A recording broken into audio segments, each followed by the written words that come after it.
Hi everyone, and welcome to Bryn Athyn Sacred Space Online, where we offer special talks, music, and performances here every Wednesday and Friday on the Chaplain's YouTube channel. If you're interested in performing with us, please contact the Chaplain's office. And without further ado, enjoy the program. Morning, folks. Pastor Chuck Blair here, sharing with you a weekly message. And today we look at part two of our series, talking about dreams and resilience.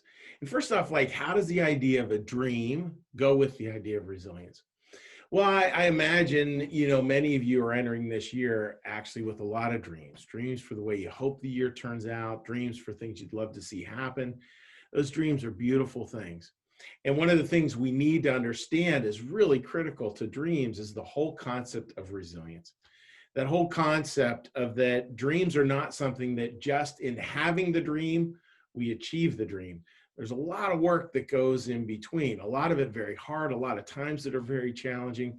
It doesn't discount the dream, but what it does mean is that we just have to have that simple ability to hold on. That simple ability to hold on in spite of all the headwinds that our dreams might face. So just to get us started, I wanted to look at just, some beautiful dreams that were shared from some of your college campus community. So just listen to these different folks and some of the different dreams that they are sharing in terms of what they're hoping for the year ahead. Hi, my dream is to get back to normalcy, where we can all kind of get back to our regular activities and do the things that we normally do. That's my dream. I have a dream to travel, to go around the world, experience new things, new lives. Is to serve my country in the military and then to serve my church in the priesthood. Is to help people better understand themselves and to answer and solve any questions that they have about their lives. Those are beautiful dreams, and thank you so much for sharing those. And again, the more we can speak our dreams, the more we can share our dreams, the more likely that those dreams actually come to fruition. And the Bible's filled with a lot of stories about dreamers. One of the most famous ones is a dreamer by the name of Joseph. And this story is thousands and thousands of years old. And there's a couple ways to look at that, the fact that it's over 1,000 years old. One way to look at it is go well, that's an old-fashioned story. Or you could look at it as a story that has survived the test of time. It's a story we hear a lot about. It's about Joseph, this young man who is a dreamer. And eventually, as we looked at last time, his dreams kind of get him into trouble, get him into hot water with his brothers, and they eventually sell him off. And he finds himself imprisoned in a foreign land, imprisoned in the foreign land of Egypt.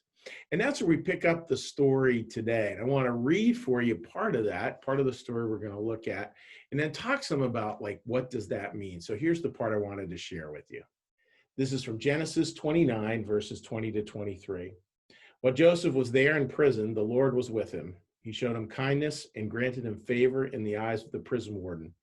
So the warden put Joseph in charge of all those held in the prison, and he was made responsible for all that was done there. The warden paid no attention to anything under Joseph's care because the Lord was with Joseph and gave him success in whatever he did. That was kind of an interesting part, right? Here's this dreamer, and this dreamer spends time imprisoned. Welcome to the world of our dreams. That may sound like, what does that have to connect? It connects a lot. Anytime we hold a dream out there into the world, there will be times where that dream feels forlorn, constricted, forgotten, imprisoned, whatever word you want to use, where it just doesn't seem possible anymore. I think of a story that I really love, a story of two parishioners who are near and dear to my heart. It's a story about Amber and Joe. Amber and Joe wanted to start a family, so they did. And a few months shy, actually 3 months shy of delivering their little new baby boy, they had an emergency medical condition and they needed to deliver the baby right then and there. And this is a picture of Amber and Joe with their little boy Reese right when he was born. 2 pounds, 2 ounces, 3.5 months early. Now, think about that for a minute, folks. They had this dream of a family and the way their family was going to look and all this and everything, all the things we anticipate when we're expecting our first child. And then this happened to their dream. This incredibly difficult, challenging time where literally they were imprisoned in medical facilities because of COVID. They couldn't travel. They couldn't have people come and visit them. There were all these challenges.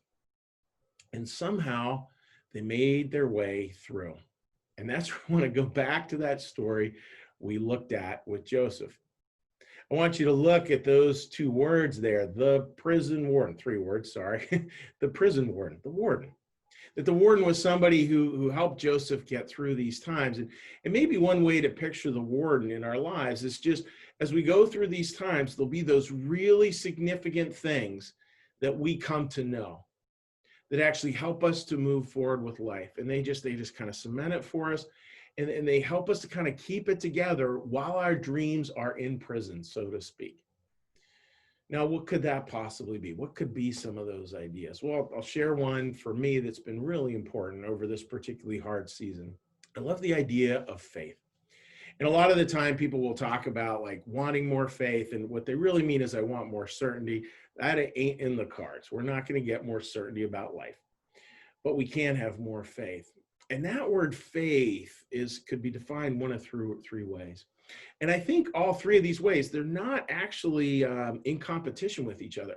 They actually give us a rounded view of how faith can really work in our lives. The way that can work, first off, is just faith, like I can have faith in God. I can have faith in a bigger picture, in a higher holding, in all those things. Faith in God, very important.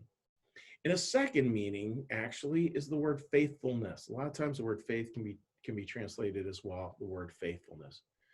Well, I love that idea, faithfulness. That idea of faithfulness is that beautiful idea that I may be challenged, but my job is to continue to show up as best I can. That's what faithfulness is all about. It's where we're acting in integrity, both with God, we're acting in integrity with the higher angels of our nature, we're acting in integrity with other people. We're showing up faithfully. Those people who just show up make a huge difference in the world. I mean, Woody Allen very famously said 90% of success is showing up. And he's right. You know, we all those people in our life who we just know will show up. And you think about the impact they have on you. You think about the impact they have on their communities. Those people really matter. That is an example of faithfulness, an example of faith.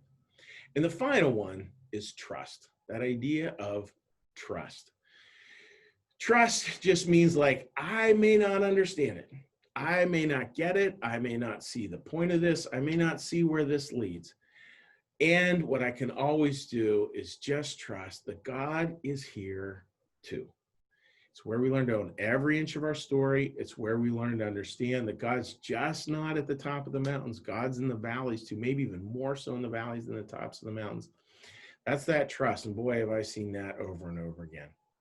So I want to close this way, dear friends. I want to close with this little video from Amber and Joe, because I want you to get a chance to hear them. And I want you just to hear like what they learned at this time when a dream in a certain sense was in prison, was being attacked, and how they got through it. And how they got through it and ended up just going home, very different people, having grown a lot, and home with their beautiful son, Reese. So take a look at this. How did you go about that? Just learning to like turn it over. I'm more of like a reactionary person, I think. So I didn't really think about it. And then I kind of there's so much that's just out of your hands at that point. So the only thing I could control at that point is keeping a positive attitude and a positive mindset. Yeah. And just reminding myself, you know, this is going to be okay. Everything's going to be okay. We have each other. Yeah. She's doing okay. He's doing okay. And then take it one day at a time. And then here we are.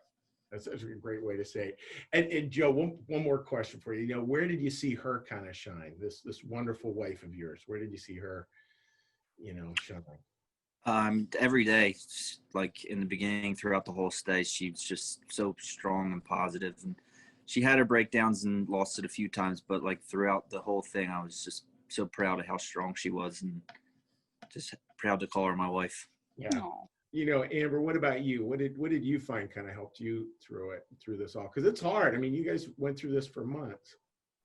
Yeah. You know, so as for Joe, like I've never really saw a sensitive side to Joe, and I feel like this has brought out like such a different side to him. Like even when I was first on like bed rest and I couldn't move, like he was like I had to breast pump for the baby, so he was like cleaning all the parts for me and getting it ready for me, and then he was delivering the milk to the NICU, and they were calling him the milkman, and you know, he was making sure that the baby was okay, and like going to the rounds and talking with the doctors because I couldn't be there, and he was, you know, doing everything and like holding it down, and you know, it was just like an amazing side that I saw to him. And you know, we would like read him stories, and he was like, when we would read stories to Reese when he was in his incubator, like Joe would like have tears in his eyes, and I was like, oh my gosh, like this was never, like I feel like he wouldn't have been like this if it was not the experience that we had. So it was just so amazing to see that sensitive side to him, and he was such a great support system. And the Holy Redeemer NICU was amazing. Like I became such close friends with all the nurses and doctors, and they were like my, not only the caring for him, but they were caring for us, and they were our therapists. It was just, you know, such an amazing place, and they made us feel right at home throughout the 3 months. I love the picture of them lined up, you know, when you guys left was a sweet, you know. Oh yeah. Powerful, right? I hope you enjoyed that video a ton. I know I definitely learn a little bit every time I see it. So I hope you enjoy that, folks. And I hope you take those lessons of resilience forward with you, understanding that, you know, our dreams are there. And just because we have them doesn't mean we achieve them. It means that we have the dream and that we have patience to understand that sometimes when things go awry, we just keep on doing the best we can. We keep on showing up with faith, with faithfulness, and with trust. Folks, wishing you all the very best. Take care.